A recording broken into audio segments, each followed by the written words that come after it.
World Masterpiece Fairy Tales Part 2, 12 Months. It's a hard one to sort of get down in its story. We have the orphan in the woods with a mean step-parent. We have a spoiled little queen who wants spring flowers in the winter, and how the orphan is then forced to go find spring flowers in a snowstorm, leading her to find a mythical land where the months do live, and some other stuff happens. I'm going to be honest here. This one's pretty boring and very westernized in its design.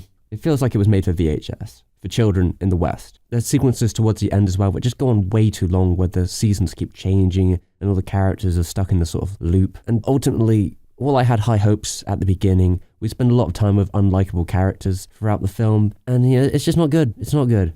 There's not much to say about it. Again, you'd be better off watching something else. But you know what? Aladdin and the Wonderful Lamp. That was okay. For the last one, I was actually surprised that the quality did take a dip up. It has at least more style than the previous. And I can see some of the Disney, which is always in these Toei films, but more so in the actual way the characters are designed. And how, even the other way around, I mean, it's quite possible the Disney version took some elements from Wonderful Lamp. Wonderful Lamp also paints Aladdin as a sympathetic thief who helps the kids, although he's not an orphan this time around. He has a mother that he needs to support. When it comes to that art again, we're looking at Shinya Takahashi, who's the animation director, and he's quite a well-known key animator in the industry. He's worked on a lot of high-profile jobs, and this may be one of the few Toei films that has a two-color shade system, as well as having some good key animation cuts that bring up the quality level a little bit compared to the last two.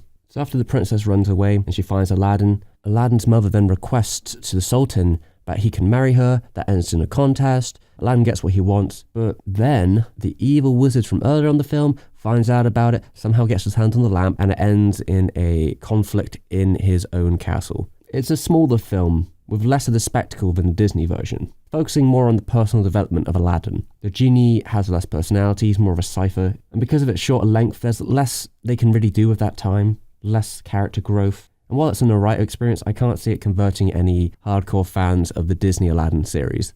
And here we are. That's the end. The next year we had a small film come out called Aesop's Fables, which could be seen as the last classic Toei film, and that wasn't good either. It's not even worth mentioning. It's on the same level as Thumbelina. But not all is lost. In the next couple of days, we're going to look at the last swan song from Toei. Right. Oh, you thought it was finished, but it wasn't.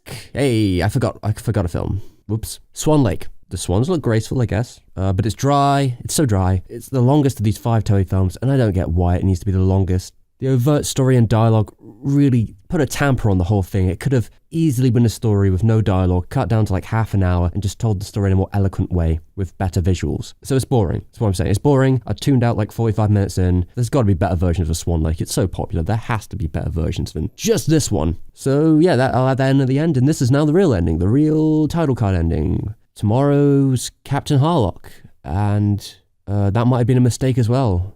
But after that, we get to talk about the final classic Toei film. So I'll see you then.